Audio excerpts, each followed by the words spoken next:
हमारा पिछला टॉपिक था कंट्रोवर्सीज रिगार्डिंग इमरजेंसी। अब हमारा अगला टॉपिक है politics after emergency. The most valuable and lasting lesson of the emergency was learned as soon as the emergency was over and the लोक सभा elections were announced। सबसे ज्यादा जो वैल्यूएबल और सबसे ज्यादा जो लेसन हमें कहना चाहिए जिसका लंबे समय तक असर रहा हो इमरजेंसी से जो हमने सीखा वो ये था कि जैसे ही इमरजेंसी खत्म हुई जो लोकसभा इलेक्शंस थे वो अनाउंस हो गए। The 1977 elections turned into a referendum on the experience of the emergency, at least in North India where the impact of the emergency was felt most strongly। 1977 के जो इलेक्शंस थे वो एक तरह से जो इमरजेंसी का अनुभव रहा उसका एक तरह से आउटकम थे और खास तौर से नॉर्थ इंडिया में जहां इमरजेंसी का असर सबसे ज्यादा महसूस किया गया। The opposition for the election on the slogan of save democracy. अब जो विपक्ष ने इलेक्शन लड़े उन्होंने नारा क्या दिया कि लोकतंत्र को बचाओ। The people's verdict were decisively against the emergency. लोगों का जो रिजल्ट था जो डिसीजन था वो पूरी तरह से इमरजेंसी के खिलाफ था। The lesson was clear and has been reiterated in many state level elections thereafter। Governments that are perceived to be anti-democratic are severely punished by the voters। ये जो सबक था ये बिल्कुल साफ था और बहुत सारे स्टेट लेवल इलेक्शंस में उसके बाद देखने को भी मिला कि जो गवर्नमेंट जो है एंटी डेमोक्रेटिक होती हैं या एंटी डेमोक्रेटिक रुख अपनाती हैं उनको वोटर्स जो हैं वो पूरी तरह से एक तरह से पनिश करते हैं यानी उनको पूरी तरह से नकार देते हैं। In this sense, the experience of 1975-77 ended up strengthening the foundations of democracy in India। तो इस संदर्भ में देखा जाए तो जो अनुभव रहा 75 से 77 का उसका जो एंड हुआ उसमें जो है डेमोक्रेसी जो इंडिया में है उसकी जो नींव थी वो कहीं ज्यादा उससे मजबूत हुई। Lok Sabha elections 1977। In January 1977, after 18 months of emergency, the government decided to hold elections। अब जनवरी 1977 में लगभग इमरजेंसी को 18 महीने बीत चुके थे तो गवर्नमेंट ने डिसाइड किया कि इलेक्शंस कराने चाहिए। Accordingly all the leaders and activist were release from jails. नतीजन क्या हुआ जितने भी लीडर्स थे एक्टिविस्ट थे उनको जेल से छोड़ दिया गया। इलेक्शंस वर हेल्ड इन मार्च 1977। मार्च में इलेक्शंस कराए गए 77 के अंदर। This left the opposition with very little time but political development took place very rapidly। Opposition के पास बहुत ही कम समय बचा था लेकिन जिस तरह से राजनीतिक तौर पे विकास हुआ या इस तरह से डेवलपमेंट्स हुए वो बहुत तेजी से हुए। The major opposition parties had already coming closer in the pre-emergency period। जो बड़ी बड़ी ऑपोजिशन पार्टीज थी वो पहले ही इमरजेंसी पीरियड से पहले ही काफी क्लोज आ चुकी थी। Now they came together on the eve of elections and formed a new party known as Janata party. अब सारी की सारी जो है इलेक्शंस के टाइम पर एक साथ आ गई और एक नई पार्टी बनाई जिसका नाम था Janata Party. The new party accepted the leadership of Jayaprakash Narayan और सब जो नई पार्टी बनी उन्होंने जयप्रकाश नारायण की लीडरशिप को एक्सेप्ट किया। Some leaders of the Congress who were opposed to the emergency also joined this new party. कुछ लीडर्स थे कांग्रेस के जो इस इमरजेंसी के खिलाफ थे उन्होंने भी इस नई पार्टी को ज्वाइन किया। Some other Congress leaders who also came out and formed a separate party under the leadership of Jagjeevan Ram। कुछ कांग्रेस लीडर्स और थे जो भी पार्टी से बाहर आ गए उन्होंने एक और नई पार्टी बना ली जिसके लीडर जो हैं जगजीवन राम थे। This party named as Congress for Democracy. इस पार्टी का नाम था कांग्रेस जो कि लोकतंत्र के लिए है। Letter merged with the Janata party और बाद में ये जो है जनता पार्टी में ही मर्ज हो गई। The Janata party made this election into a referendum on the emergency. Janata party ने ये जो इलेक्शन थे एक तरह से ये मत संग्रह में करे थे इमरजेंसी के दौरान या इमरजेंसी को लेकर। It's campaign was focused on the non democratic character of the rule and on the various axes that took place during the period. अब ये जो उन्होंने कैंपेन चलाया इसमें क्या था मतलब इलेक्शंस में उन्होंने जो कैंपेनिंग करी उसमें मेनली उन्होंने फोकस किया कि जो नॉन डेमोक्रेटिक कैरेक्टर है जो भी रूलिंग पार्टी है उसका या जो बहुत ज़्यादा अति करी गई इस पीरियड के दौरान। In the backdrop of arrest of thousands of persons and the censorship of the press, the public opinion was against the Congress। अब क्योंकि बहुत हजारों लोगों को गिरफ्तार किया गया था प्रेस पर भी पाबंदी लगा दी गई थी तो उस सब का बेस लेते हुए जो पब्लिक राय थी वो पूरी तरीके से कांग्रेस के खिलाफ थी। Jayaprakash Narayan become the popular symbol of restoration of democracy. तो जयप्रकाश नारायण को एक तरह से एक पॉपुलर फेमस सिंबल के तौर पे देखा जा रहा था जो डेमोक्रेसी को दोबारा स्थापित करेंगे। The formation of the Janata party also insured that non Congress votes would not be divided. अब जो जनता पार्टी बनी इसने ये भी इस बात को इंश्योर किया कि जो नॉन कांग्रेस वोट्स हैं वो डिवाइड ना हो जाएं। It was evident that the going was tough for the Congress. अब इस सब से पता चलता है कि कांग्रेस के लिए ये सब राह इतनी आसान नहीं थी। Yet the final results took everyone by surprise. लेकिन तब भी जो फाइनल रिजल्ट्स आए उससे सब लोग चौंक गए। For the first time since independence the Congress party was defeated in the Lok Sabha election. पहली बार ऐसा हुआ था इंडिपेंडेंस के बाद कि कांग्रेस पार्टी जो है वो लोकसभा इलेक्शंस हार गई थी। The Congress could win only 154 seats in the Lok Sabha. Congress को सिर्फ 154 सीट्स मिली लोकसभा में। Its share of popular votes fell to less than 35%। उनका जो एक पॉपुलर वोट का जो हिस्सा था वो 35% गिर गया था। The Janata party and it's allies won 330 out of 542 seats in the Lok Sabha. Janata party और उनके जो अलाइज थे उन्होंने लगभग 330 सीट्स जीती 542 में से लोकसभा के अंदर। जनता party itself won 295 seats and thus enjoyed a clear majority। Janata party जो है उसको खुद को 295 सीट्स मिली और उसी वजह से उनको क्लियर मेजॉरिटी भी मिल पाई। In north India it was a massive electoral wave against the Congress.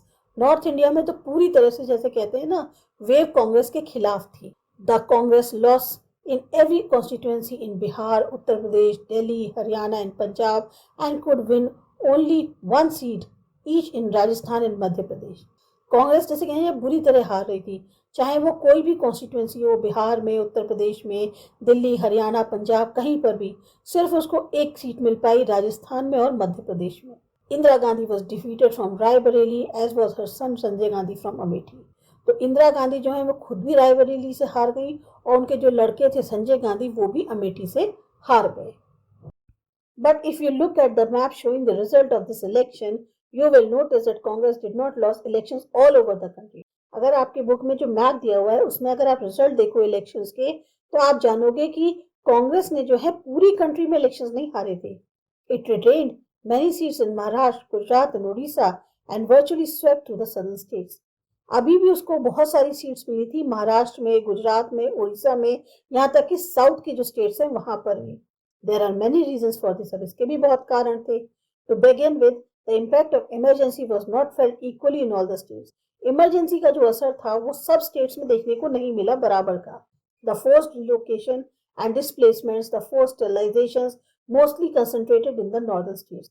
ये जो जबरदस्ती लोगों को हटाया जा रहा था, दूसरी जगह उनको शिफ्ट किया जा रहा था, या जबरदस्ती लोगों की जो स्टरलाइजेशन किया जा रहा था, ये सिर्फ और सिर्फ नॉर्दर्न स्टेट्स में ज्यादा हो रहा था। But more importantly north India had experience some long term changes in the nature of political competition. तो सबसे महत्वपूर्ण बात क्या है कि नॉर्थ इंडिया को जो एक अनुभव हुआ वो ऐसा था कि जिसने पॉलिटिकल कॉम्पिटिशन का जो एक नेचर है उसको काफी लंबे समय के लिए उसमें चेंज कर दिया, बदलाव कर दिया।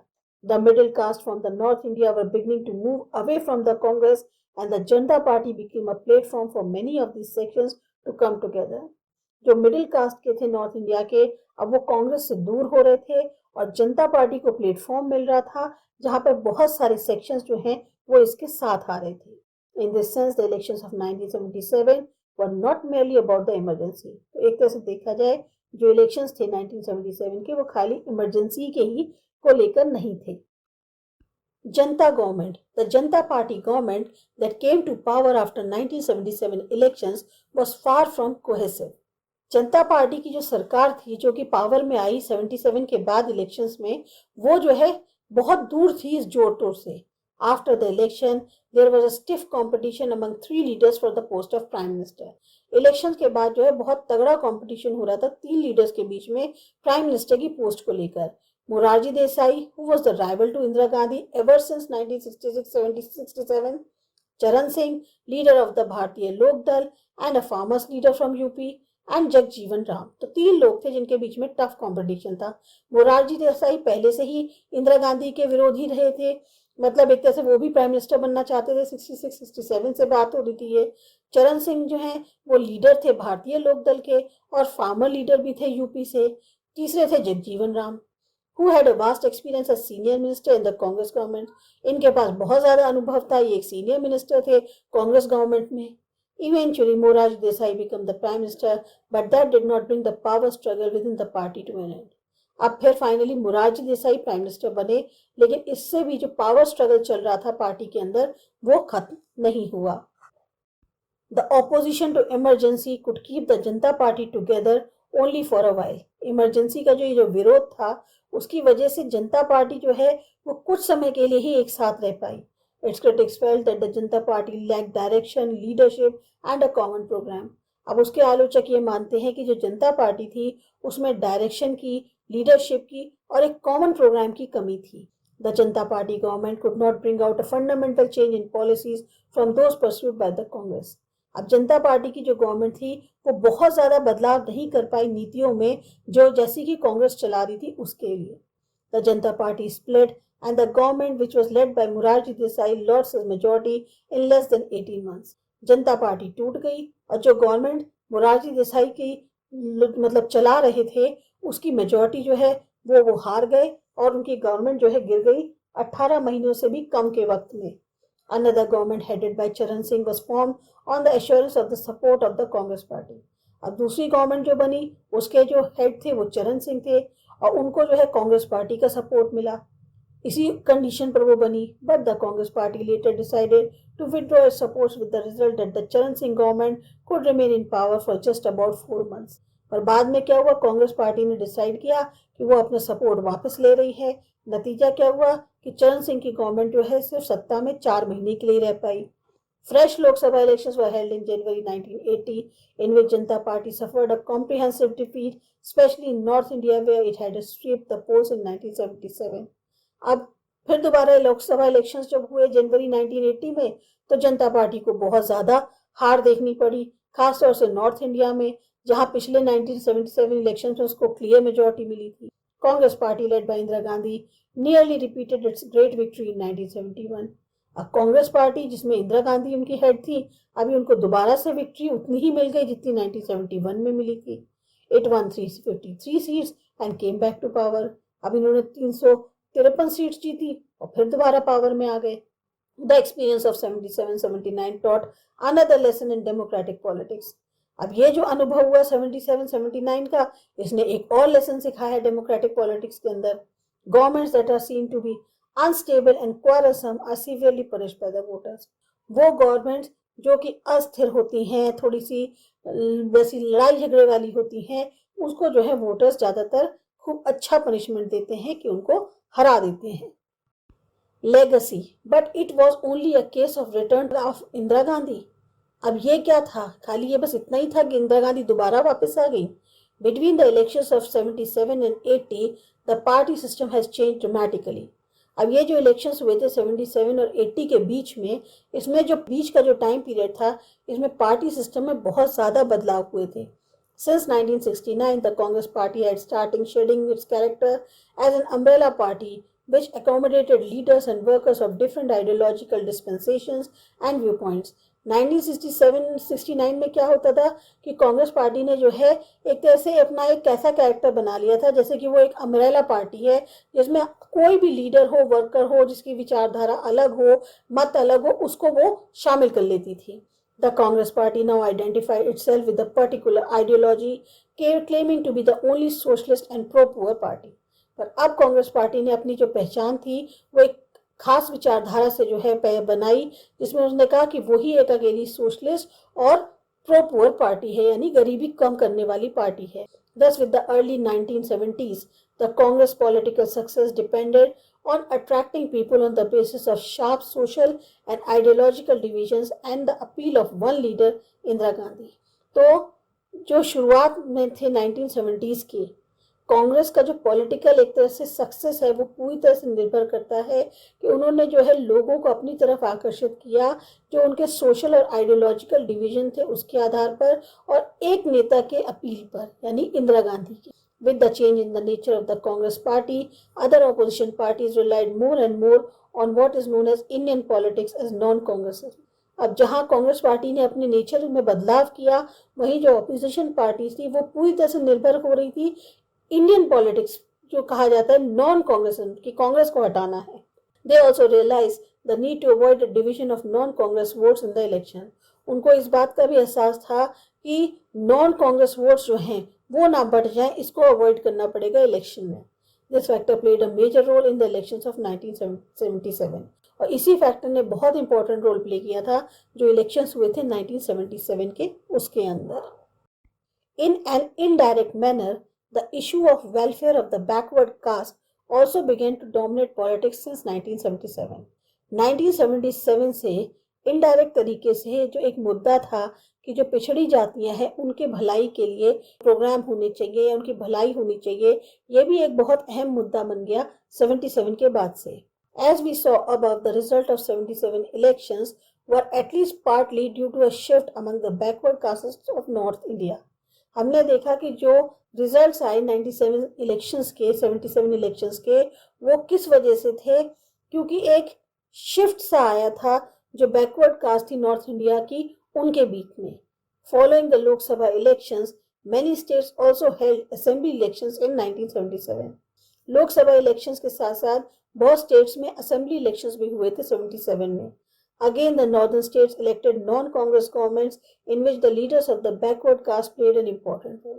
अब बहुत सारे नॉर्दर्न स्टेट्स ऐसे थे जिन्होंने नॉन कांग्रेस गवर्नमेंट चुनी, जिसमें जो लीडर्स थे बैकवर्ड कास्ट के उन्होंने अहम रोल निभाया। The issue of reservation for other backward classes become very controversial in Bihar, and following this the Mandal commission was appointed by the Janata party government at the centre. जो reservation का मुद्दा था और बाकी जो बैकवर्ड क्लासेस हैं उनके लिए ये बहुत ज़्यादा कंट्रोवर्शियल बन गया बिहार में, और इसको देखते हुए मंडल कमीशन जो है उसका गठन किया गया जनता पार्टी गवर्नमेंट के द्वारा सेंटर पे। You will read more about this and about the role of the politics in backward caste in the last chapter. तो इसके बारे में ये जो रोल रहा पॉलिटिक्स का बैकवर्ड कास्ट को लेकर, उसके बारे में आप लास्ट चैप्टर में ज़्यादा पढ़ेंगे। The elections after the emergency set of the process of this change in the party system. तो ये जो इमरजेंसी के बाद जो इलेक्शंस हुए उन्होंने एक तरह से बंद कर दिया जो प्रोसेस था इस तरीके का पार्टी सिस्टम के अंदर। The emergency and the period around it can be described as a period of the constitutional crisis because it had its origin in the constitutional battle over the jurisdiction of parliament and the judiciary. Emergency या उसके आसपास का जो period रहा, हम उसको मान सकते हैं कि ये एक तरह से पीरियड रहा संवैधानिक क्राइसिस का, संकट का, क्योंकि इसका जो ओरिजिन है वो एक तरह से संवैधानिक बैटल हो रहा था जो पार्लियामेंट की जुरिसडिक्शन को लेकर या जुडिशरी को लेकर, उससे जो है कहीं ना कहीं ओरिजिन जो है इसको संविधान को लेकर था। On the other hand it was also a period of political crisis, राजनीतिक संकट का भी ये दौर था। The party in power has absolute majority and yet its leadership decided to suspend the democratic process. अब कहने को जो पार्टी पावर में थी उसके पास पूर्ण रूप से बहुमत था, लेकिन जो उसकी लीडरशिप थी उसने डिसाइड किया कि ये जो डेमोक्रेटिक प्रक्रिया है इसको सस्पेंड कर दिया जाए। The makers of the Indian constitution trusted that all the political parties would basically abide by the democratic norm. जो मेकर्स थे इंडियन कॉन्स्टिट्यूशन के, उनको ये विश्वास था कि सारी की सारी पॉलिटिकल पार्टी जो हैं जो भी डेमोक्रेटिक रूल्स हैं उनका पालन करेंगी। Even during the emergency, when the government would use the extraordinary powers, it would be within the norms of the rules of law. अगर इमरजेंसी के दौरान गवर्नमेंट जो है अपनी एक्स्ट्राऑर्डिनरी पावर्स का इस्तेमाल भी करती है तो वो जो है यूज किए जाएंगे जो लॉ के रूल्स हैं उसी के अंतर्गत। This expectation led to the wide and open-ended powers given to the government in times of emergency. ये जो उम्मीद थी इसी वजह से बहुत ज़्यादा पावर जो है वो गवर्नमेंट को दी गई थी इमरजेंसी के टाइम पर। These were abused during the emergency, पर इनका जो है गलत तरीके से इस्तेमाल किया गया इमरजेंसी के दौरान। This political crisis was more serious than the constitutional crisis. तो ये जो राजनीतिक संकट था ये कहीं ज्यादा गंभीर था संवैधानिक संकट से। Another critical issue that emerged during this period was the role and extent of mass protest in the parliamentary democracy. एक और जो अहम मुद्दा था जो उभरा इस दो पीरियड के दौरान वो था जो मास प्रोटेस्ट होता है उसका क्या रोल है, क्या हद थी पार्लियामेंट्री डेमोक्रेसी के अंदर। There was clearly a tension between the institution-based democracy and democracy based on spontaneous popular participation. एक साफ तौर पे तनाव देखने को मिलता है जो इंस्टीट्यूशन बेस्ड डेमोक्रेसी थी और जो डेमोक्रेसी इस तरह के पॉपुलर पार्टिसिपेशन की थी, यानी जो लोग हिस्सा ले रहे थे, विरोध कर रहे थे, मास प्रोटेस्ट हो रहे थे, उनके बीच में। This tension may be attributed to the inability of the party system to incorporate the aspirations of the people. अब ये जो तनाव का कारण है, इसका एक तरह से हम पूरी तरह से कह सकते हैं ये क्यों होता है टेंशन, इस वजह से क्योंकि जो पार्टी का सिस्टम है उसकी इतनी कैपेबिलिटी नहीं थी कि जो लोगों की आकांक्षाएं हैं वो उनको सही तरीके से फुलफिल कर पाए। In the 2 chapters that follow, we shall study some of the manifestations of this tension, in particular popular movements and debates around regional identity.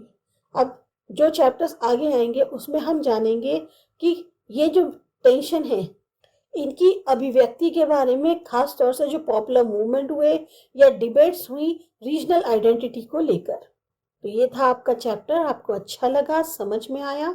Subscribe करो माय चैनल आसा एजुकेशन। बाय।